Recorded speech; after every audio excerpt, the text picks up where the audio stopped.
So I've been bulking for the last 4 months and I've managed to add about 15 pounds to my frame while maintaining some pretty decent conditioning. Now, every single one of us has heard about the fact that you need to eat big to get big. The sad part about this is that it is absolutely true and something that you're gonna have to do if you wanna add size to your frame or add a lot of muscle. So in this video, I'm gonna be sharing my top 7 tips for you so that you can make your bulk a lot more easier, ensure a consistent calorie surplus without hating food or your entire existence a little too much. Let's begin. Number one is the types of food. See, you want to be picking foods that are easier to eat in very high quantities. A very good example of this and a cheat code on a bulk is white rice. If you're someone who loves potatoes or oats a little too much, you might realize that after one point, when you eat just a little bit quantity of it, you might get a little too full in your stomach and you can't eat more of it. With white rice, the thing is, when you cook heavy quantities of it, like I'm consuming about 250 to 300 grams uncooked weight of white rice nearly every day of this bulk, and it's been working like magic for me. The amount and the volume after the cooking process can be a little bit intimidating and daunting at first, but the thing is, when you eat the white rice, you'll realize that it's actually a lot more easier to get down in that heavy of a quantity. So those are the kind of foods that you want to pick. And also another important point is the taste of foods. Make sure it's something that you like and something that tastes good, so that even if it gets a little more difficult to eat in high quantities, the taste and the liking of that food kind of carries you through the entire meal. Point number two, eat at a quicker pace. Now, this might seem a little bit stupid, but trust me, it can be a game changer for your bulk. And to understand the importance of this point, let's look at the opposite case scenario of this. See, what happens is when you eat really slow, the more your body starts to emerge these hunger cues and the more signals go into your brain of satiety. Your brain tries and tells you that, hey, listen, dude, you've eaten a little too much, you're full, your body doesn't need a whole lot of food, don't you dare take another bite. This is your way of telling your brain to shut the hell up because you need to inhale absolutely everything that's in front of you, every last drop of it. Point number three, another underrated point, the textures of food. Let me explain it to you with the help of a stupid little example. So I am a non-vegetarian, so on every day of my dieting, I eat chicken breast as a major part of my protein source. I'd been cooking my chicken in an air fryer, and if you've ever used an air fryer, you'll realize that whatever you cook in it tends to dry out a little too much, and it just becomes this brick like texture.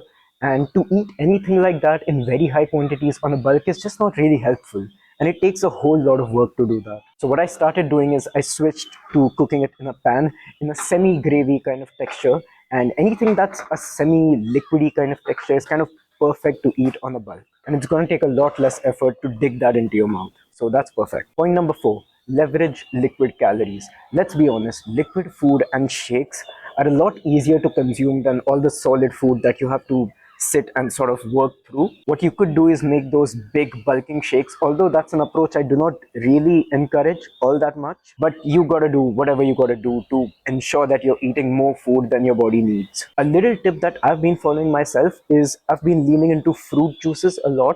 See, what you can do is lean into these high sugar beverages, because these are things that provide you with a lot of quick energy because they are high in sugars. What you can do is bias them towards your workout window. You can either have a cup of fruit juice or something like a Gatorade, either pre-workout or during your workout, so that you can get that quick burst of energy, and all that energy is being driven into your workouts, which is really awesome. Point number five, add junk but only when necessary.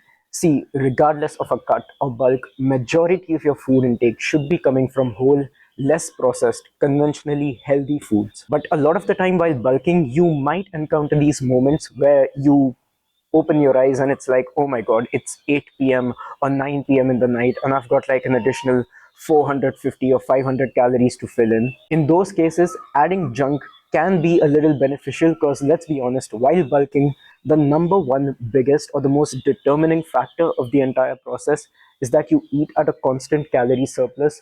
Where that surplus comes from is a little less important, so adding a little bit of junk can definitely be a lot helpful. But here's an important sub point in that this trick can only work provided that you've met your protein goal for the entire day. Because what happens is this processed junk food does not ever have a whole lot of protein in it. Even if it does, it's not high quality. So it's not going to contribute majorly to your protein intake for the day. So before you implement this trick on your bulk, you have had to complete your protein intake for the entire day. Only after that can you implement this. If you haven't eaten enough protein for the day, I'm sorry, there's no other way around it. You have to cook your entire high protein meal, high protein clean meal, and eat the whole thing. There's simply no other way around it. Point number six, experiment with higher fat intakes. Obviously, when you start a bulk, you're going to be making a lot of those calorie increases and jumps purely through carbs. But the problem with higher carbs is that that means more volume of food, and just looking at all that volume of food can make it a little more intimidating and needlessly difficult to get that much food in. This is where the magic of fat comes in, because fats are a lot more energy dense and calorie dense. So just for a little volume of food, you can get a whole lot of calories in. You can scoop peanut butter a little bit out of the jar, and that's like an additional 200 calories to your diet. Or pour a little bit of olive oil or any oil on your chicken and rice meal.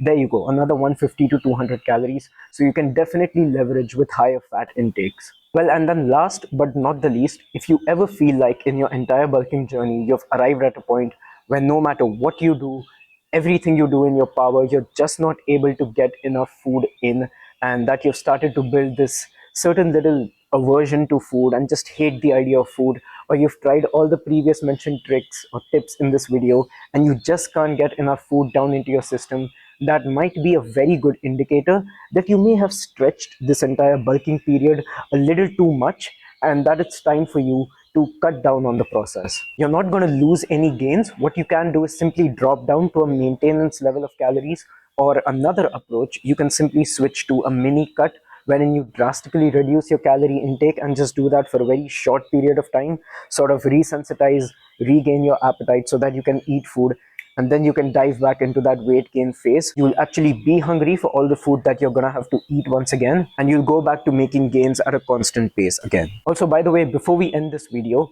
all of the tips that have been mentioned in this video, taken in the exact opposite sense, can become some really helpful tips on a fat loss kind of diet as well.